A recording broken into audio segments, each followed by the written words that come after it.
My name is Steve Waters and I'm the Director of the Teach Well Alliance and the Principal Partner of the School Mental Health Group. It's the beginning of the school year 2019-20 and I'm delighted to be at Three Bridges Primary School in Southall to interview Jeremy Hannay, the head teacher. Jeremy's kindly offered to tell us how at Three Bridges he's rejected much of the conventional wisdom of how to lead a school and relate to his staff. So I'd like to just start by asking you, Jeremy, how would you describe Three Bridges to people who haven't visited the school? It's a very good question. How would I describe it? I guess the truth is I probably wouldn't describe it any differently than most head teachers describe their schools. I would say it's a school that is academically rich. I think that the children come away from our school, being able to do the core skills, reading, writing, and solving problems quite strongly. But I would also say that there is a much larger part to what we do here. A big part of our curriculum is around adventure. The children here are not just learning to read, write, and solve problems. They're canoeing and kayaking, learn teamwork and resilience and self-direction. They have a forest school, so they're learning to build fires and use handheld tools. But I think at the core of all of this, there's lots of things that we can say as head teachers about our schools. The great things, the things we're working on. And I can recite to you my school development plan or my self-evaluation of how I think things are going. I can tell you that we're the happiest school on earth and brand us, as we have ourselves in the past. But I guess when people ask me, maybe what's different about Three Bridges or how it is that maybe things are slightly unique here, I would say that there is a really heavy focus on ensuring that the adults in the building are well taken care of.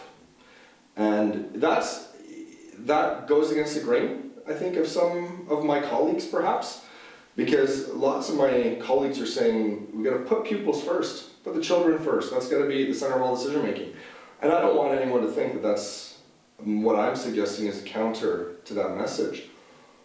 My belief and my experience is that I guess it's simply put like this. There is no pupil well-being, there is no pupil achievement, there is no pupil collaboration, there is no pupil collective responsibility, there is no pupil anything until the adults have experienced that first. I think to me, it's quite a simple equation.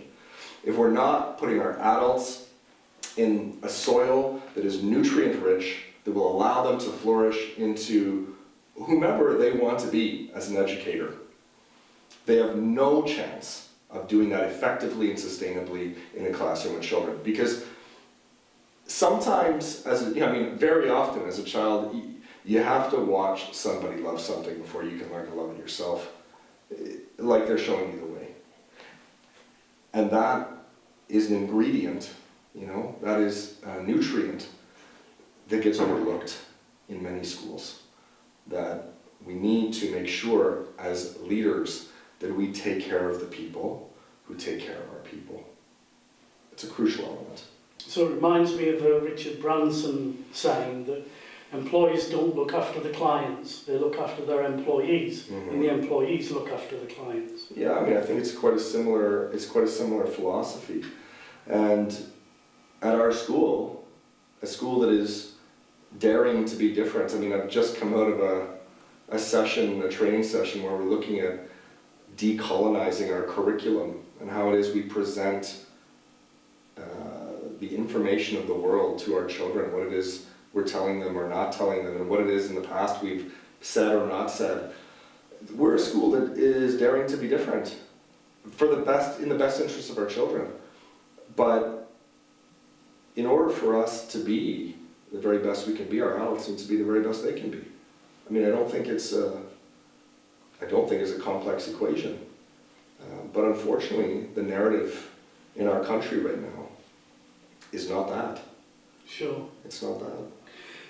Could you explain what you did when you first took the headship at Three Bridges? Well, I've been at Three Bridges for 8 years. I've been here quite a long time, and I've had a number of different roles at the school. And the work that we've been doing, building a culture around the development of staff, the support of staff, the well-being of staff, started before I was a head teacher here. And it really meant interrogating all of the pieces of the school that we had, things that we had always done. There's a poster somewhere in my office here that has that phrase on it. The most dangerous phrase in our language is, we've always done it that way. Yeah, I was reading it on the wall before you came. So it was really about asking why. Why are we marking for 4 hours a night, for children sometimes who can't read what it is you're writing? And is that the most effective way of communicating? Is that the best way to get feedback? We looked at collective responsibility and collaborative design. So taking care of the instructional program. When I started at Three Bridges, the achievement of the children was not great. It was poor.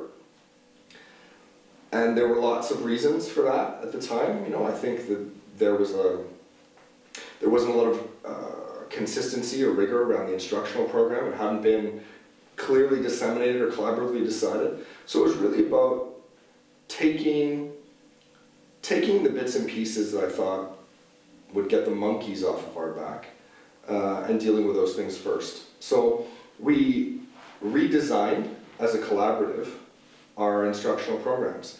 And what I mean by that is that I think the school was used to someone coming in and saying, we're going to do this, and I'll be in next week to check that you're doing it, and then I'm going to take a look at your books, and you're planning to make sure it's to the standard I want, and then that's how I'm going to know you're doing it.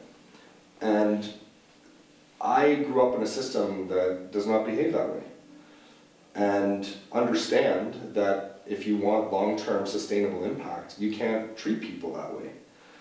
So I guess those were the first changes. It was really about interrogating how it was we were going to change. Was it going to be through management practices, or was it going to be through leadership? And that is, I think, for me, that's something that it has become a real challenge in our system in the last decade, that we are dressing up management as leadership, and it's not. So monitoring and scrutinizing and holding people to account and observing lessons and grading things, scrutinizing books, scrutinizing planning, making people submit things a week in advance, all of that sort of stuff, those are management practices. And I'm not suggesting that there is no place for management in schools. Management helps systems run effectively, organizations run smoothly.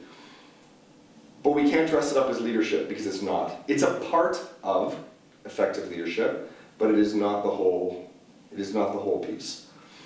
And so I think what I tried to do was build our social capital, really put teachers in situations where they were talking effectively and directly about learners and learning, so that it wasn't just meaningless meetings, they were purposeful, and that the decisions that they were making in those meetings about instruction, they were immediately putting into practice, and then they had an opportunity to come back and say whether or not it was working. And so that's how we constructed our instructional programs.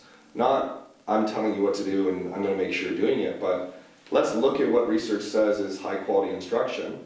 Let's go give it a try. Let's go away and have a play. Let's come back and decide collaboratively on what works in our school, in our context, and what's not working. And when things are not working, let's support each other in making those things better. So those, I think, were the initial seeds planted to help Three Bridges grow into the collaborative success, perhaps, that it is today. You've described how you lead the school as another way. Could you explain what that phrase means to you in terms of your everyday leadership? Sure. So, over time, I've eliminated virtually every overt, invasive interrogative management practice and replaced it with leadership. And that's at every level, not just for me. I would say actually today, very rarely for me. The purpose of doing a lot of this was to create a self-sustaining school, to be a leader who's uncovering a leader, the hero leader paradigm is one that's been proven as a failure over and over again. So what is the other way? Well, I think the other way is looking at why, what it is we're doing and why we're doing it, and then moving those practices as far away from us as possible and replacing them with things like lesson and learning study, with teacher research groups, with collective responsibility, with decisional capital, giving teachers the opportunity not only to study learners and learning, but then enact decisions that make a difference in the lives of their children. I think it's really been about also identifying what management practices are requisite. What is it that we need to do to ensure that the organization runs smoothly and things are improving? And how is it that we're gauging those things?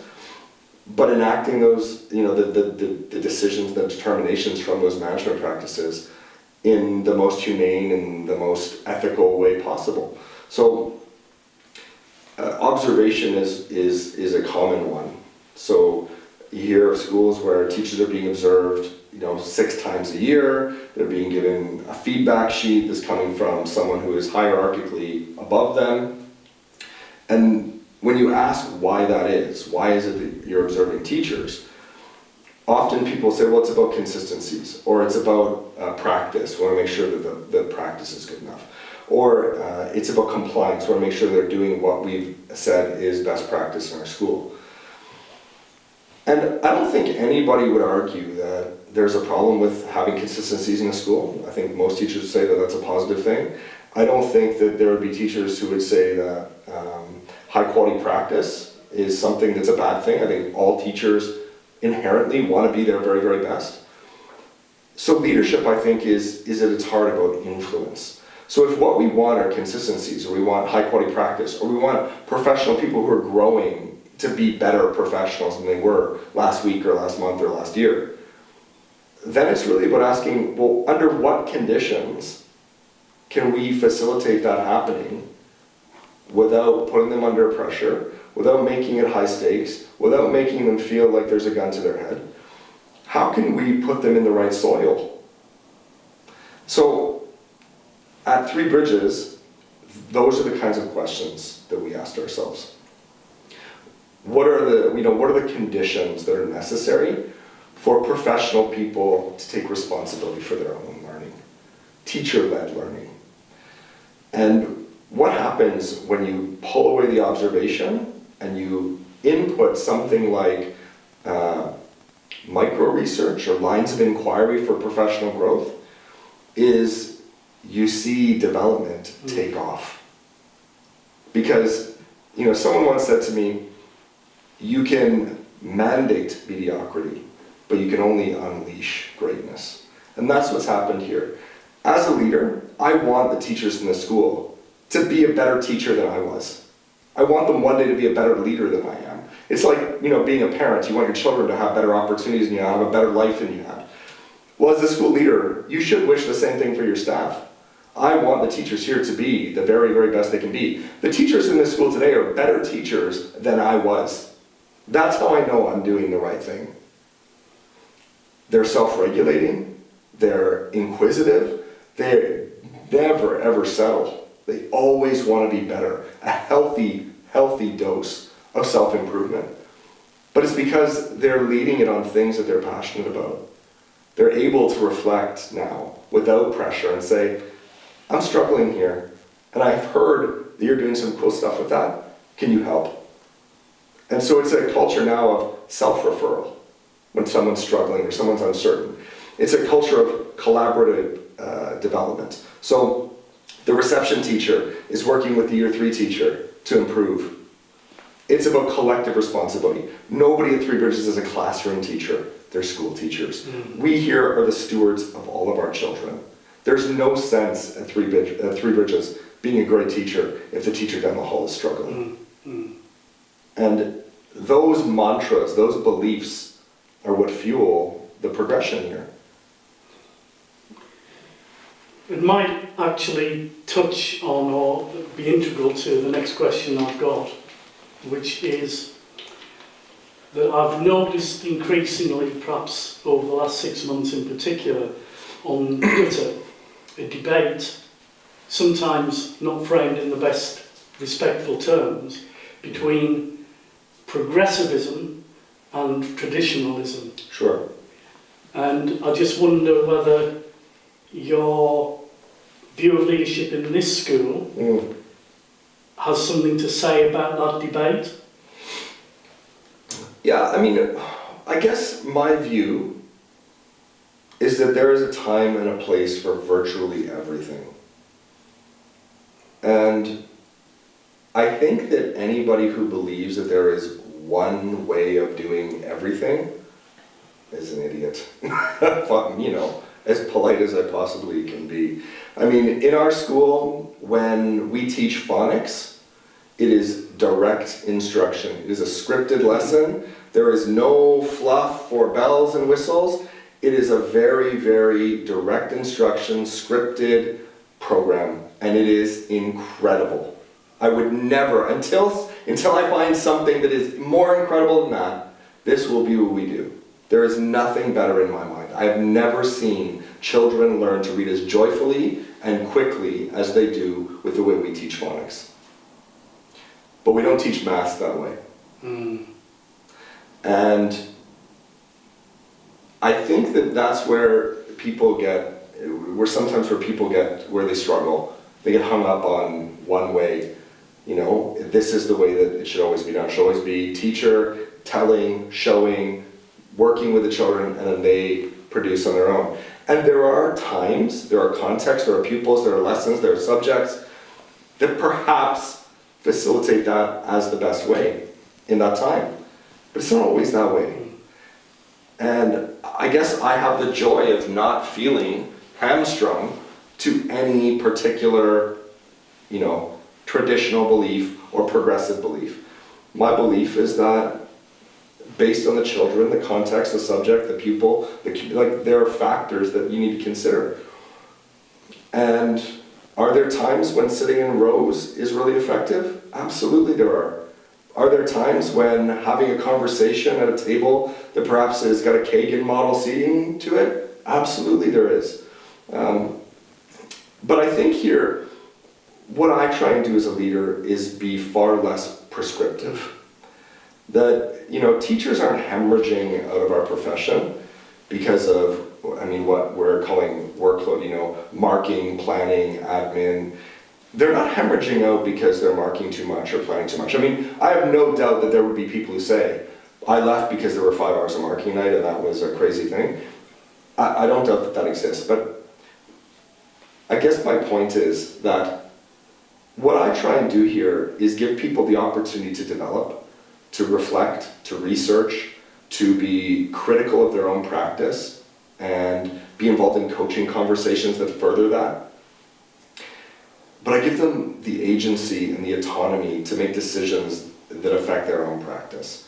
So, you know, we don't have a marking policy here. There's no performa that they need to complete or codes that they need to use. They get to choose. If they think that, you know, writing a paragraph in a pupil's book is going to be right for that child in that day and that lesson, then they do it. And if they don't, then they won't. And I think that's why people are hemorrhaging out of this profession. Because we've taken a group of university graduates who are inspired and passionate and intelligent and budding professionals and put them in an environment where we're telling them what to do at every single turn. You need to mark this way. You need to plan this way. You need to teach this way. The kids need to sit this way. And you know, and we've over-engineered schools. We've over-managed them. And I think that's where I go back to this piece about leadership. Our job as leaders is to influence change. And that's by putting teachers in the conditions under which change and teacher-led learning is possible. So it's not teachers just get to make random decisions whenever they want about anything. The teachers here are researchers. They're collaborators, they're studiers, they're put in an environment where they are able to make decisions that are right for them and for learners. So it's not a free-for-all, but they get to choose because they're put in the environment where they're able to make the very best choices. Before the summer break, you had an Ofsted inspection, and if I can reinterpret what you've just said, is it the case that the outstanding judgment will enable you to challenge the narrative that in order to get outstanding, you need to have a high accountability culture in a school? Yeah, I mean, that's probably a much more succinct way of putting it. So, Because what I'm wondering is whether some leaders would have said, well, because you referred to the good judgment. Yes. And when they said, oh, well, that's all very well put, you're only good. And I wonder if some leaders would say, yes, well, sounds all very nice, but wait till Ofsted come, and what's going to happen then? That's right. Now it's happened, yes, and there's been nothing but outstanding in that report. Absolutely. That sends a message back that actually, your phrase, there is another way. And let's focus on that, because I think that is at the heart of exactly what I'm talking about, and I've waffled on about nothing. So, I think that's exactly it. The badge that they have now given our school, very rightfully so, very well deserved. This staff is incredible. Nobody is working harder than the people here. That badge is the same badge I will use to dismantle the view that the only way you can have an outstanding school is high stakes, scrutiny, monitoring, observation. You know, that is a lie. It's not the truth. It is what, as a head teacher, you're told.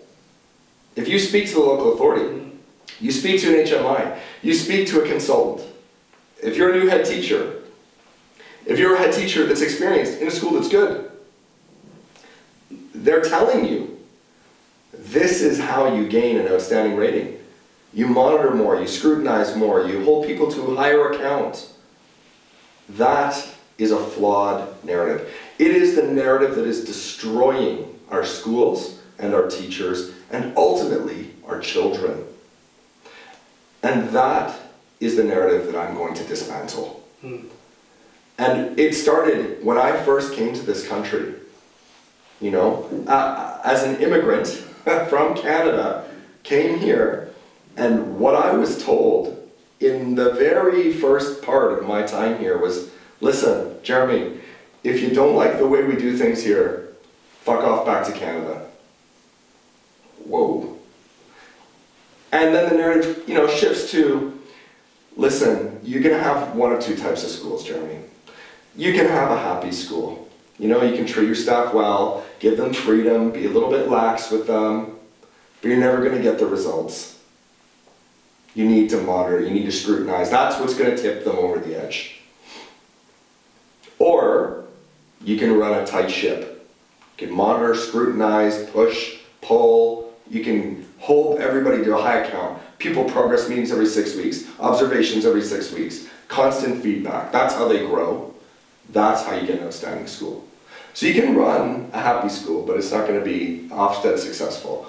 Or you can run a school like this, and you will get the badge you need, and life will be good for you.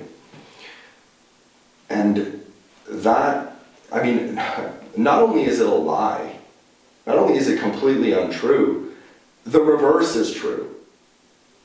That while you may get recognized with a badge from Ofsted because you behaved that way, I guess what people are not seeing, because it's very challenging to see because it's been this way for so long, it's the opportunity cost. What we're not seeing is who our professionals can become when they're not constantly monitored, measured, and scrutinized. When people have a gun to their head, they behave strangely. They make rash decisions. They panic. They're filled with anxiety, stress, fear. You're not making good decisions then. You're not flourishing. You're not growing into the very best version of yourself. You're definitely not helping other people do that. And so what I'm suggesting is that there is a better way. That you can get the fancy badge if that matters to you. But you can actually grow better teachers, better leaders, and ultimately might have a much stronger experience for the children. And I think as a school now, that's what we're talking about. We're talking about curriculum, and we have been for a number of years. But it comes in many forms. And I think what happens is in schools that are very compliance-oriented, very militaristic, very much about scrutiny and observation, curriculum to them is content. What is it that we're specifically teaching and when? And that is a part of curriculum building. But there's a much bigger piece to it than that. And that is about the hidden curriculum. And when I say hidden curriculum, I mean a number of things. But the things that I think are important right now are, what is the pedagogy? And how does the pedagogy align with your curriculum? Because at our school, we're talking about global citizenship. We're talking about sustainable development, social justice and equity, power and governance. Themes that are bold, propelling our children into the 21st century. But if your pedagogy is, I'm the fountain of knowledge at the front of the classroom, and you are a receptacle to be filled, how does that align with equality? How does that align with social justice? I mean, that's where I think I lose track.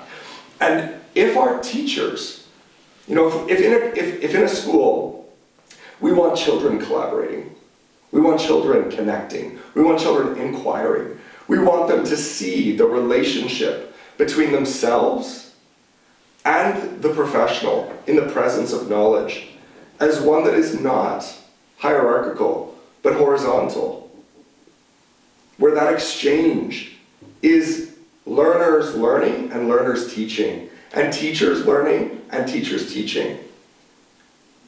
If that's what we're trying to do, surely our adults have to be in that same environment first. They must be exposed to those same principles, those same practices, that same leadership pedagogy as we want the children to experience. And you cannot have that in a system that is very, very much compliance-oriented. You can't.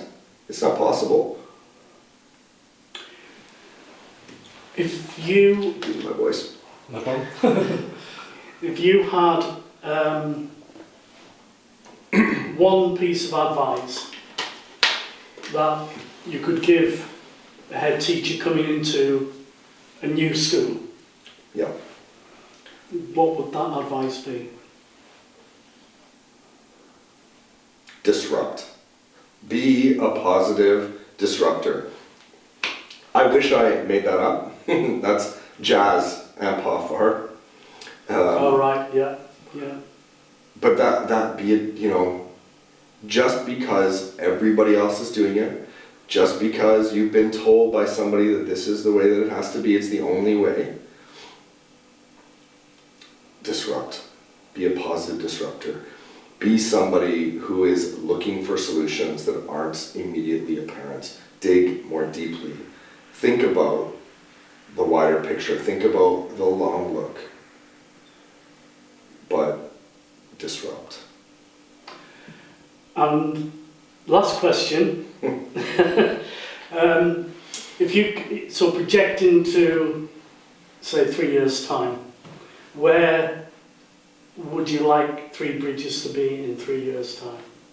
Wow.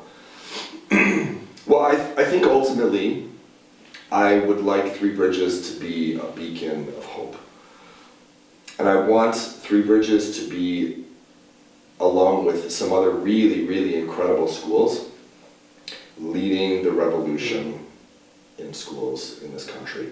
That, not on any level, that we should be kind of colonial and copied. That this is, Three Bridges is Three Bridges because of a number of factors. This community is incredible. The people here are amazing. The staff here are unique and developed in their own ways. You could never recreate Three Bridges anywhere else. But that doesn't mean that there isn't a piece of music here that can be played somewhere else. That, you know, I think that for me is why I stay. I mean, it would be easy to go back to Ontario, be the principal of a school about the same size as this, in the Ontario system where there's no Ofsted, there's no SATs, there's no high stakes accountability, there's no nonsense, professionals are respected and paid well, cost of living is lower, like there's a lot of factors, you know, pension is earlier, there's a lot of factors to draw you back. But this is why I stay. Because I believe that Three Bridges has found a number of steps in the right direction. And we are learning all the time from other schools as well about more steps in that direction. But Three Bridges is going to lead a revolution. It is going to be the school that we're going to look back on in 20, 30 years and say, that's one of the places where this started. You know, that the environment that we have in schools today is as a result of the work that was going on 25 years ago at Three Bridges, when they said there was another way. And that's not about ego, it's not about money, it's not about power, it's not about control, it's about harmony. It's about the future of